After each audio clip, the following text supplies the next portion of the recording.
Welcome to yet another episode of Shortcast Over Coffee. My guest today is Dr. Aruna Ramakrishnan. Aruna earned her PhD from the University of Minnesota and has an undergraduate degree in chemical engineering from IIT Bombay. She is the co-founder and CTO of the Boston-based startup Copernic Catalyst. Copernic Catalyst designs novel chemical catalysts to reduce the energy use and carbon footprint of bulk chemical reactions. This will be a two-part episode. Part one of this episode will unpack Aruna's journey from IIT Bombay to Exxon Mobil. Part two of this episode will cover her journey from big oil to a climate tech entrepreneur.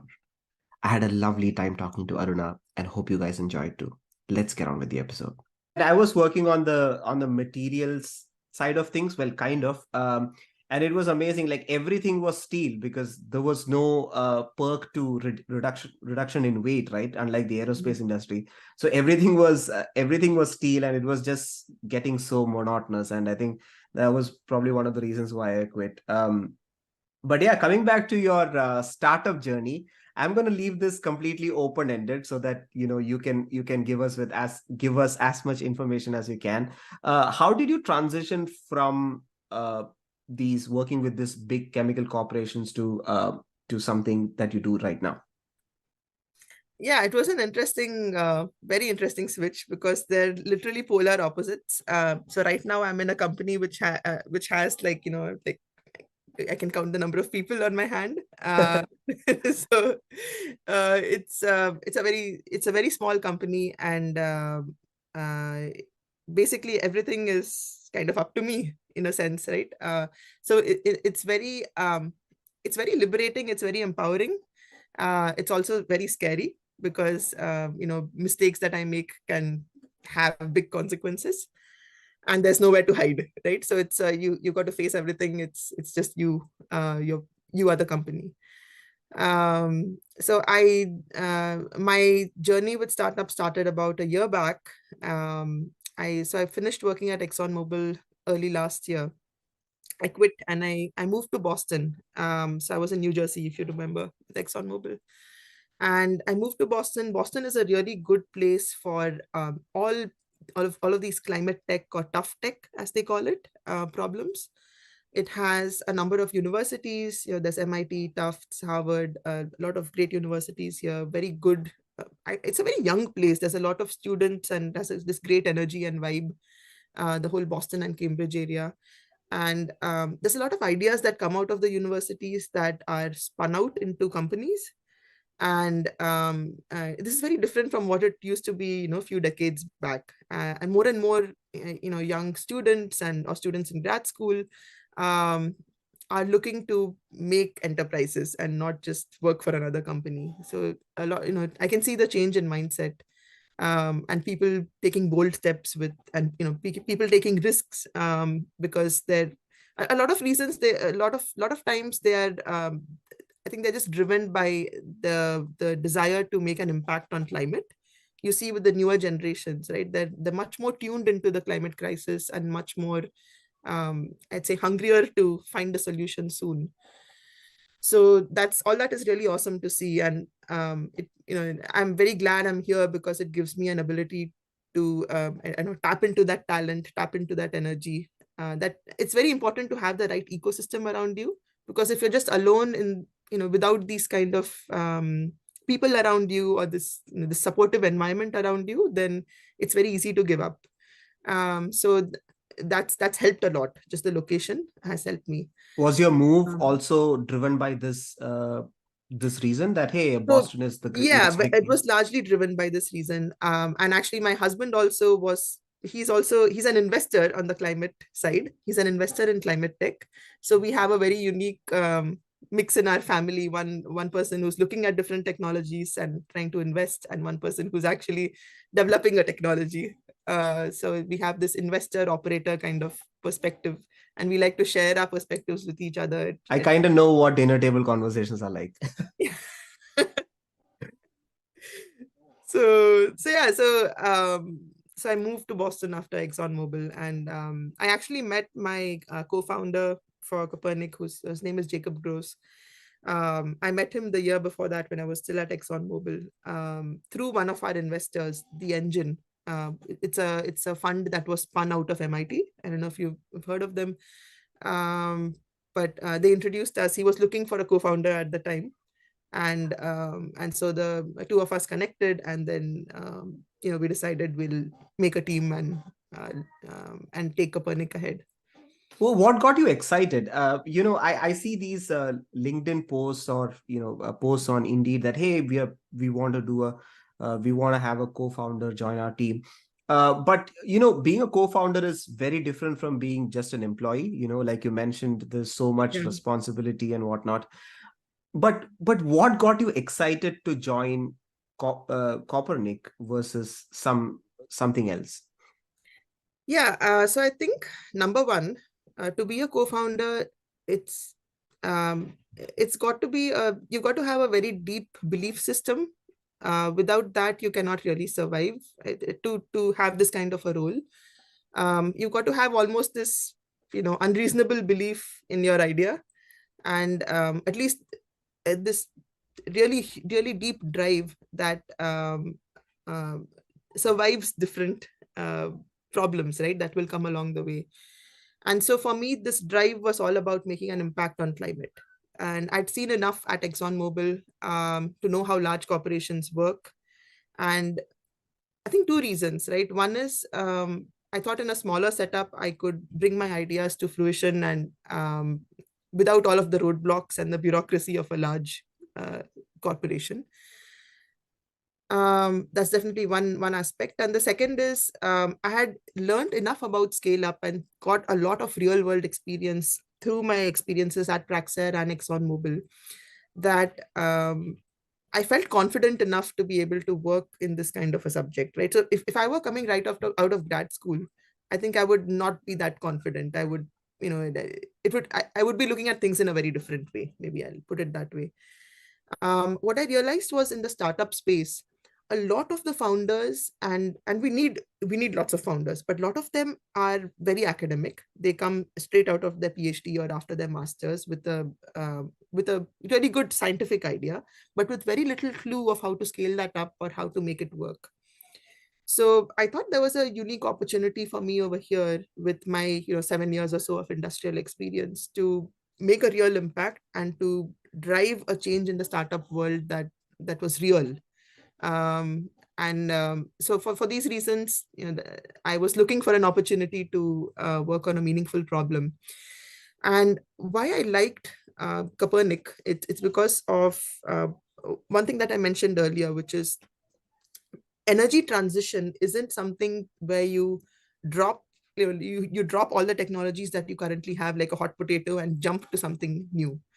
um, you need to be very thoughtful and deliberate about how to make this transition.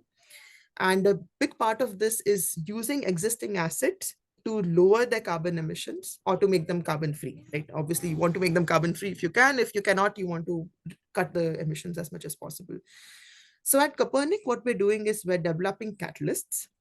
And as a refresher, a catalyst is a material that helps to accelerate a chemical reaction.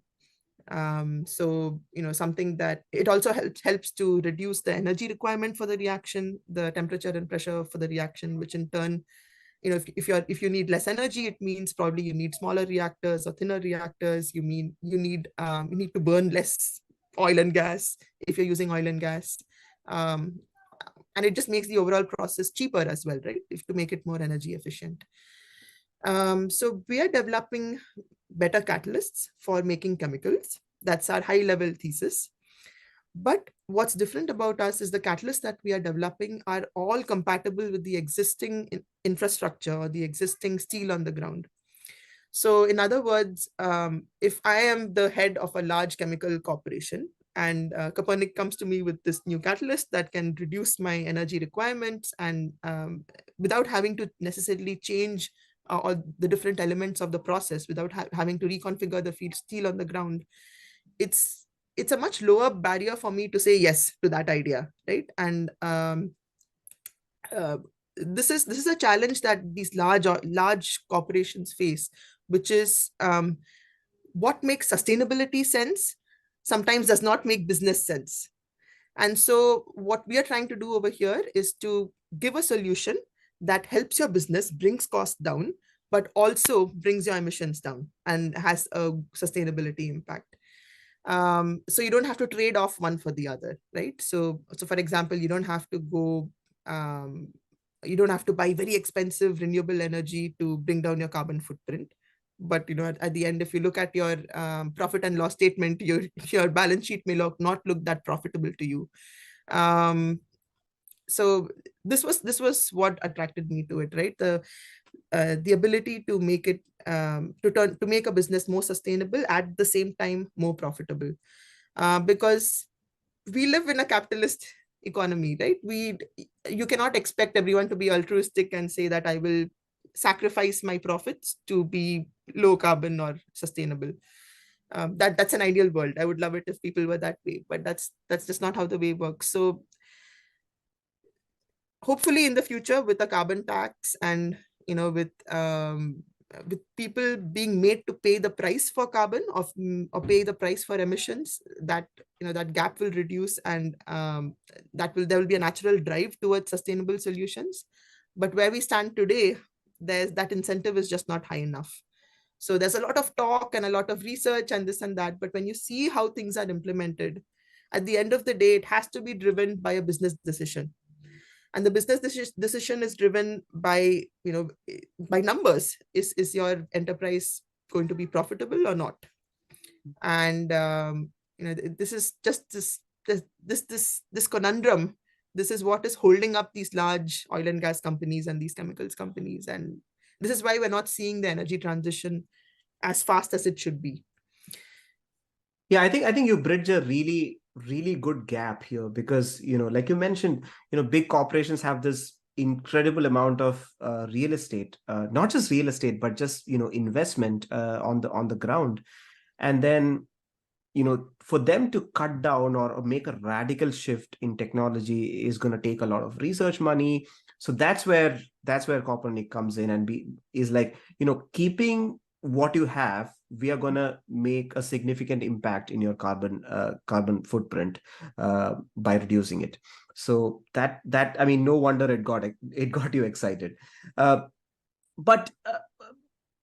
coming back to your startup, there are different kinds of startups, right? Startups that are simply knocking off someone else's idea, startups that are just working on the software space where infrastructure is already there, and then they just implement like a little bit of a delta to make things better. But yours is a core technology company, like a core chemical technology company. Yeah. How difficult was it to develop a technology, number one, and number two, do you have to develop new technology to cater to a different customer? Yeah. So maybe I should explain what we do a little more at Copernic. So what we do is I said we make catalysts, right? We make these new materials. But how is it different from how things have been so far, right, in the world? So typically, scientists in the industry have relied on trial and error to discover materials, so to discover catalysts. Maybe it's easier for me to take an example. Examples always make things real. So the first problem we're solving for in Copernic is the Haber-Bosch process to make ammonia. I don't know if you remember your high school chemistry. It probably sounds familiar, Haber-Bosch. So it's basically, it was something that was developed, more than 100 years back by Haber and Bosch, two scientists, one scientist and one engineer, actually. It uses an iron oxide catalyst and brings together nitrogen and hydrogen to make ammonia. Ammonia is a very simple molecule, NH3. Even you don't need to be a chemist to understand what it has. But the problem with this is nitrogen and hydrogen are quite stable molecules, and to bring them together, break the bonds and make this ammonia molecule takes a lot of energy. So, just to give you a sense, 500 degrees Celsius, that's, somewhere around there is how hot it needs to be, and 200 atmospheres. So a pressure that is 200 times the atmospheric pressure. So under these extreme conditions, you can bring these molecules together with the iron oxide catalyst. And this process hasn't changed for about a century. And there's two reasons for it. One is the catalyst is very cheap. Iron oxide is basically iron ore. You dig it out of the earth and you can use it as a catalyst. And the second reason is that the catalyst is compatible with fossil fuel feedstocks. So, the hydrogen that goes into ammonia comes actually from fossil fuels all around the world today. So natural gas is taken and it is converted to hydrogen. So it's actually very dirty hydrogen. And, getting that hydrogen out emits a lot of CO2 into the atmosphere. In addition to that, making the ammonia at these high temperature and pressure conditions, a lot of energy, lot of CO2 emissions. So this catalyst hasn't really changed a lot over the last century or century and a half. It's very interesting to know that it took a few decades to actually discover this catalyst. And the way this catalyst was discovered was just through trial and error, through hundreds, I think 20,000 experiments. There's an interesting book. It's called The Alchemy of Air. If anyone is interested in ammonia, I know it sounds very dry, but the book is very interesting. I'll link it in the show notes. Yeah. So if you're interested in the history of ammonia, it's a very interesting molecule. We can talk about it later. That book provides a historical perspective and how the process was developed, and it's a very filmy kind of story of how Haber and Bosch met and scaled up this ammonia production. You just gave me an idea for a solo episode. It's a great story. Yeah, so definitely read that book. But again, going back to what Copernic does, right? I'll just give you one example of how it took so long to define this catalyst. And for all of the chemicals that we make in the industry today, most of the catalyst development is done through trial and error. A scientist sitting in a lab will have an intuition, and that intuition is worth something, right? Because it's based upon their, a career of experience. And so based on intuition, people make materials and they test it in the lab. They see how does it work? How well does it work? And then they optimize it a little bit here, a little bit there, but all done experimentally. So I would say hundreds and thousands of hours and tens and thousands of experiments to get to something that works. And what we're doing at Copernic is we are cutting out all of this trial and error. We're relying on computation to actually simulate the chemistry and simulate this material at a very fundamental level using density functional theory. And don't have to get into details on that, but that it suffices to say that we can, from a very fundamental level, from physics-based models, basically, we at an atomistic scale, we're able to see how the material, we're able to put different materials into a model, and we're able to screen through a large set of materials to see which material will have the highest potential for being a catalyst. And so this cuts out a lot of the development, that trial and error phase. And so it compresses, decades of research, or, 50 to 100 years of research into just 1 year of research, or 1 to 10 years of research. So you get like a 10x to 100x increase in speed for innovation through this computational approach. And so right now we've applied it to ammonia, we've discovered a catalyst. And so we're really proud of that, because it's a breakthrough. The last 100 years, nobody has discovered something that can beat the iron oxide catalyst, but we've done that.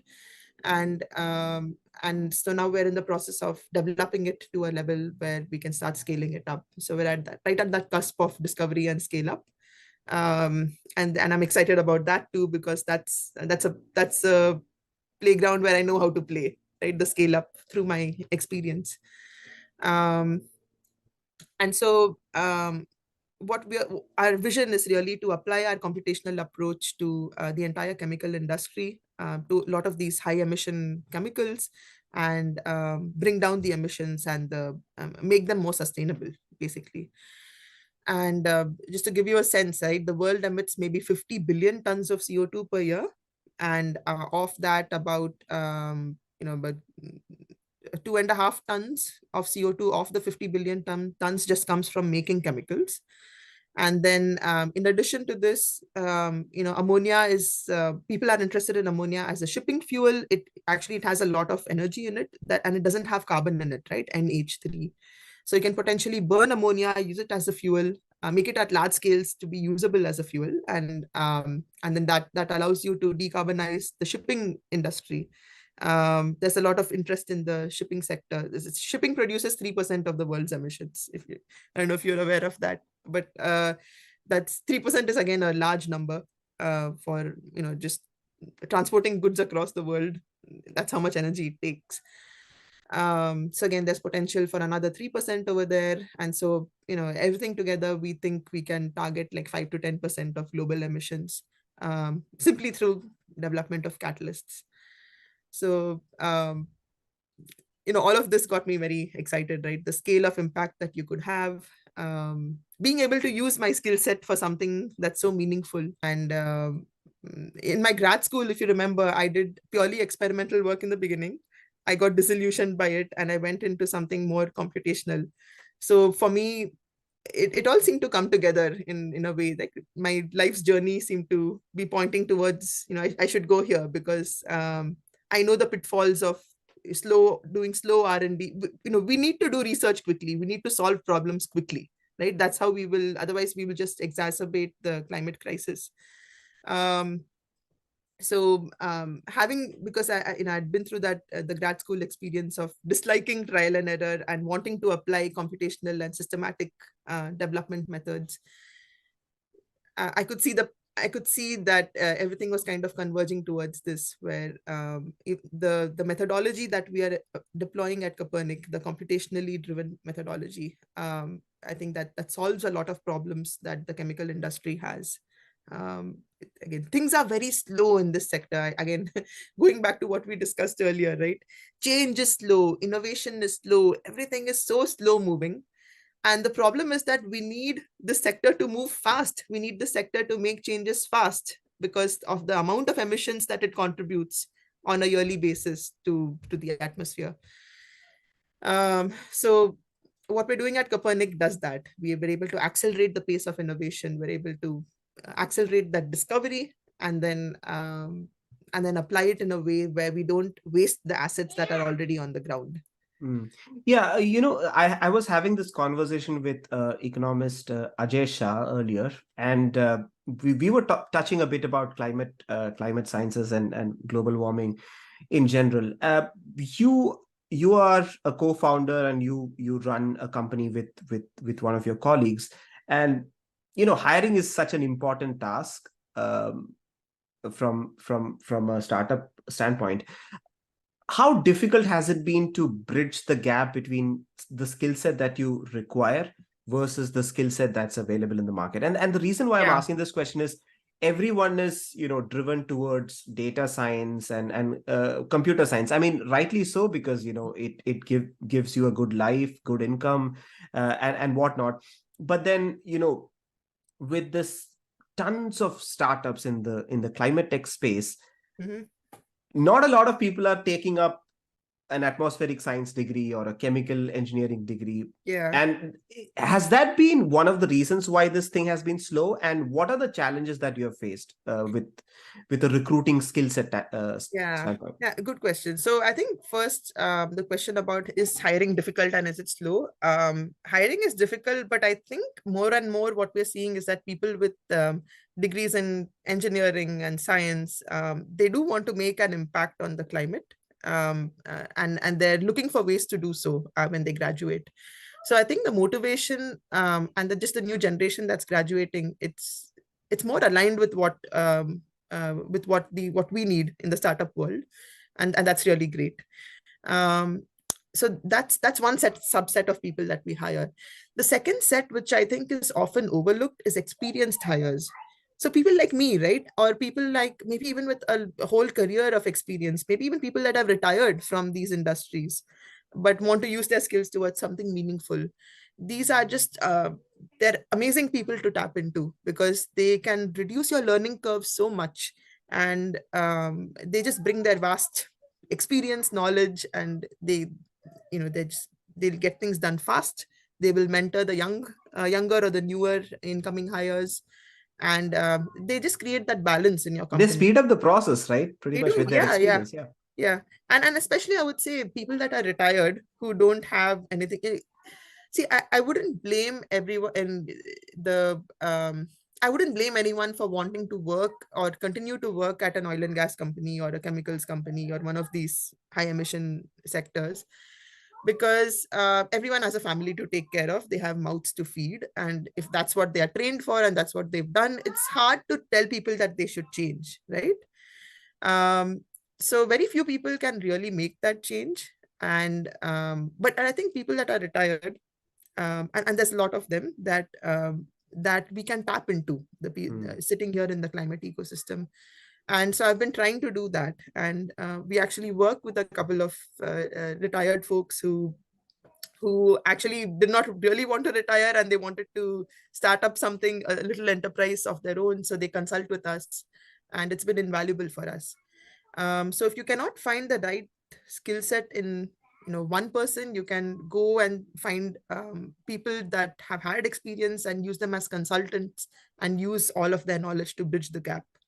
There's definitely a gap, right? So if you only hiring kids that are straight out of undergrad or even straight out of grad school, that's not sufficient. You really need that expertise, and you need to bring it in either in the form of a hire or in another way. Yeah, great. You're reaching out to people who are retired. That's such an untapped potential. I never thought about it. I mean, I'm aware of the fact that people work as consultants even after retirement, and professors take sabbatical and work for industry. And they're wonderful people because they want to help. Look, they've had a successful career, most of them, and they've worked for a large corporation. Now they're tasting freedom and they want to do things. And most of these scientists and engineers, they do what they do because they love it. They have an intrinsic love for the subject, and so it's a lot of fun to engage with them. They don't have any other hidden agendas or other motivations, and so they're in it because they enjoy doing it. So it's that workforce, or that subset of workforce, which we don't really very often we forget about that subset of workforce, but it's invaluable. Yeah. Yeah. And you touched on Boston being this new startup hub for climate tech. Obviously people can look this up on Google, but from your experience, what has been a few of the areas that some of the upcoming startups are working on in Boston? There's a lot of jargon in this field. So there's tough tech, which is basically anything that's not software related, that requires investment and requires a lot of R&D. And so a lot of this bio stuff comes as a part of it, right? And then there's also climate tech, which is mostly focused right now on reducing emissions. And here there can be more like chemistry focused startups like mine, or there can be startups that are trying to improve the soil quality and make an impact on agriculture and those kinds of sectors, which also contribute a lot towards climate change. So for example, companies that focus on reviving, there's one company I know that revives barren lands and tries to do afforestation. It's and in return for carbon credits, and that's a growing field. I see more and more companies getting into this. There's companies that do like aerial surveillance. So you can do you can, if you have a background in, for example, developing drones and things like that, then you can do surveillance and figure out what kind of forest density is there in different parts of the world, or what kind of potential there is to develop different barren regions to make them more rich in forests or in trees. There is this drone technology is catching on. Actually, I see a lot of companies getting into it, even to detect methane leaks, right? So there's in different oil and gas wells around the world, there can be leakages which contribute a substantial amount of greenhouse gas emissions.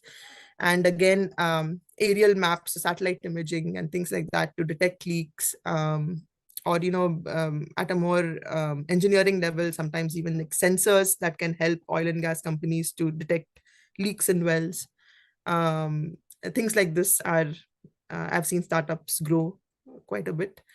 And then there's food, right? If you think about climate, right, I think very often we get hung up on oil and gas and just transportation and what your car emits into the atmosphere. But it's, there's basic stuff like the food that you eat. And you're probably aware, right, that, for example, eating a vegetarian diet versus a meat heavy diet, there's so much of a difference in the carbon impact that you can have just by changing your diet.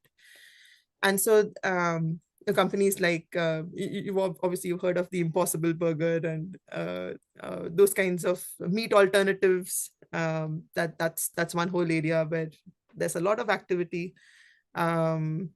There's actually companies that are using mushrooms. They're growing fungus in a certain way to make different kinds of foods. Yeah, And I actually interviewed a Michelin star chef based out of San Francisco called Srijit Gopinathan, and he has invested, or he's like the consulting chef for a company called Eat Mamu, and they are working on fungal based foods like mushrooms, and I think it's a yeah, very exciting space. yeah. Uh, It is. And actually, this food space itself has such a tremendous impact. I don't know, people don't talk about I think about it as much as they should, from the point of view of climate. I think for health reasons, there's a lot of discussion from the climate perspective. There's some discussion, but I think it's not proportionate to how high an impact food has on climate and agriculture has on climate. There is actually a drone. You see, this is the point. This is the thing, right? I forget names, but there is this interesting drone company.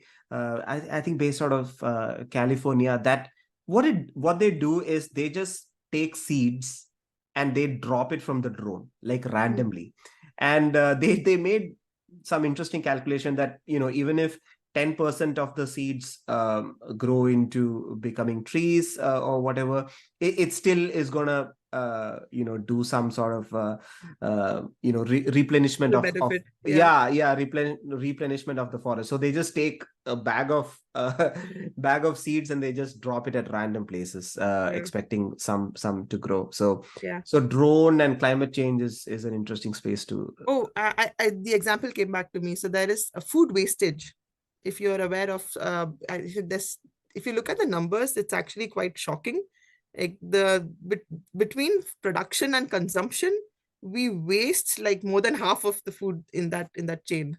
Yeah, And I think it's actually 60% or 70% goes to waste. yeah. And that's another big Yeah, I think I actually reached out to those guys.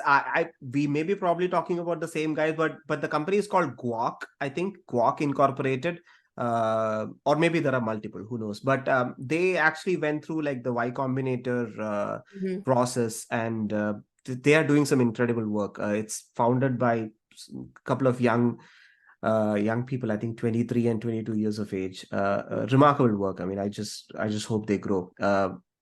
But yeah, food wastage is huge, and I mean, for me personally, I have to blame it on the big stores like Costco and Sam's Club, the membership stores. They just like you walk into them and you just buy so much, and most of it ends up being waste if you're like a You have to be small very careful. family. You really have to be very careful about how you're using when you buy in bulk.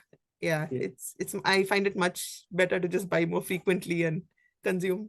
Exactly. Whatever delta you pay is what you don't waste. I think Yeah, you're doing yourself a favor and you're doing the environment a favor. So yeah, yeah, and I think agriculture and food. You touched on an interesting point, because like I feel like climate change.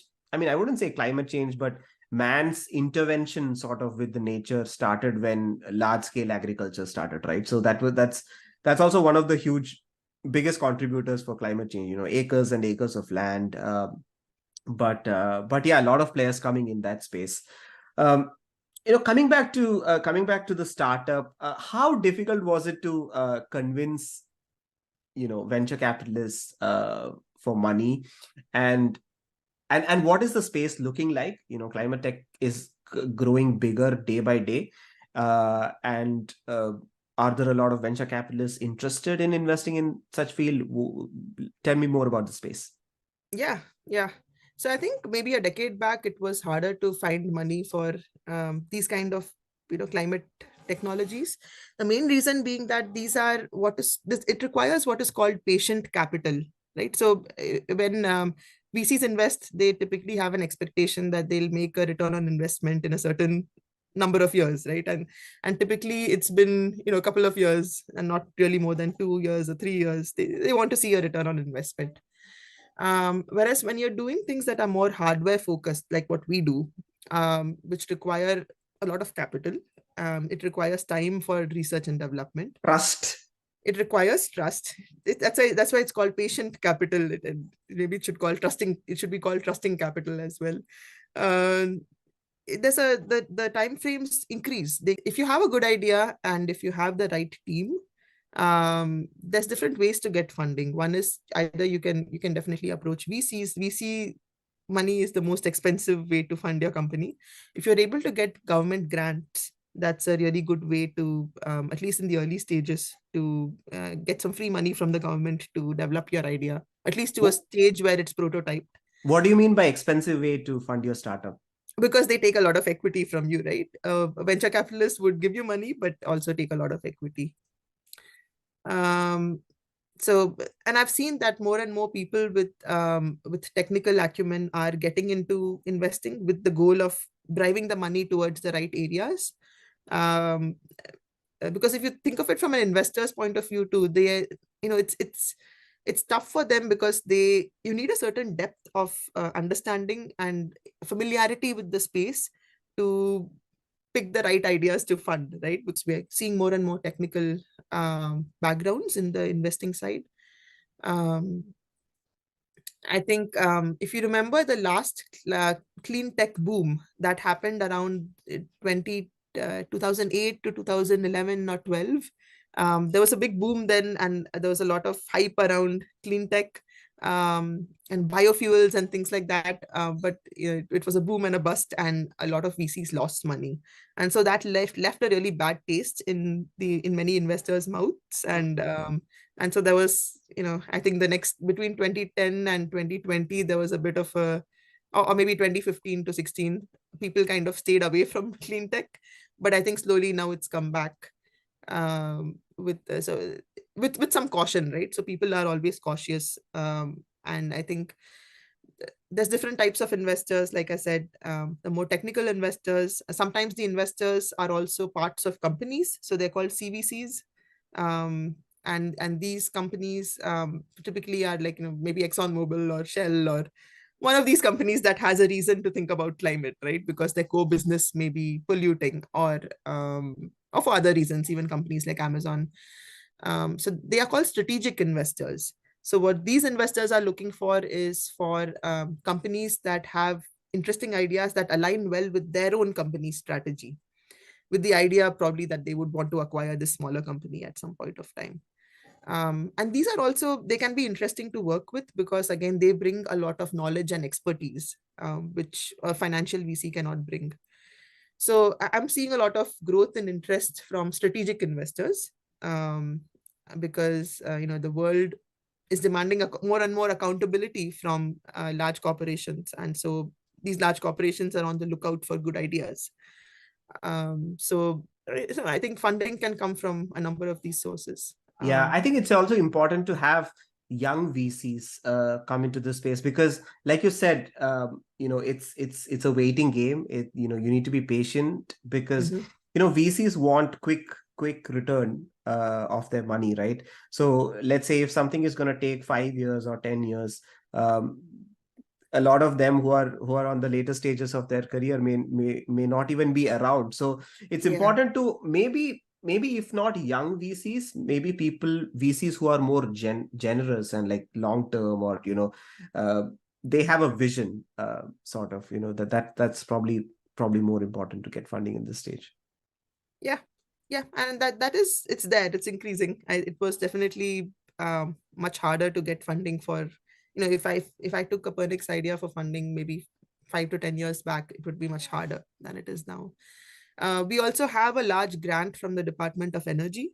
Again, the government depends on whose administration it is, again, right? Because funding from the government depends on politics, and sometimes that's, it's just hard to it's out of your control, but typically the Department of Energy, and there's the Department of Agriculture, Department of Defense, all of these different sectors.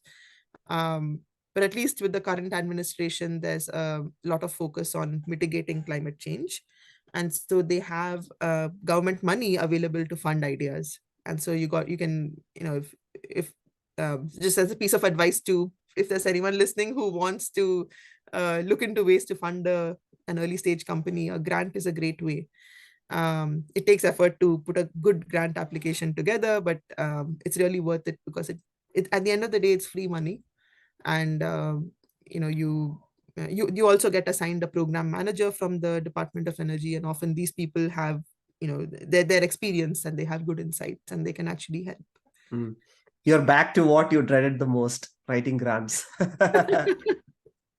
But yeah, I mean, like you said, it's I think like you said, it's free money, but I think a lot of responsibility, and also like when you're free to do, you also get that flexibility to explore different areas, and who knows, maybe come up with a better solution. So I think that's great. So Aruna, what are the future plans for Copernic? I know you touched upon ammonia and a bit about catalyst, but what are your probably 2-year, 3-year plans? Would love to know. Yeah, so it's very interesting. In a startup, everything changes so fast that maybe Dynamic. the answer I'm giving you today may not hold 3 to 6 months from now. But that's something that I've come to appreciate in my last year of working as a founder. It's a conservative industry, I would say, where people are averse to making a change. And so anything and everything that you can do to mitigate risk and show that, just stress test your product under different conditions and show that it's really good and really stable and robust, that's absolutely critical to winning customers and getting your product out into the field. And so that's going to be our focus, to scale up and then basically stress test the hell out of the catalyst, and so that this is tested under conditions that are way beyond what you might see in real life. And that's how you can convince customers to adopt your product. Yeah, that's excellent, because I think you came into the company at the right time, because this whole scaling up process, like you said, is one of your passions, right? You really feel passionate about scaling up things and making a company grow or a project grow. So I think you're in the right place at the right time, and much needed. I think you're bridging a significant gap with your company, which is, instead of making a radical shift, this is very important, and also, sort of is a bridge between making economic sense, but at the same time make sense from a climate perspective. So thank you so much, Aruna, for being on the podcast. I think this is going to be awesome. I think listeners are going to get a lot from it. I gained a lot from it. I had no idea about ammonia being used as a fuel, and it's incredible how much I get to learn as a person by talking to people from diverse fields and interests. So yeah, if no one gets anything out of it, I got a lot out of it. So thank you so much for your time. Yeah, of course. Thanks, Bala.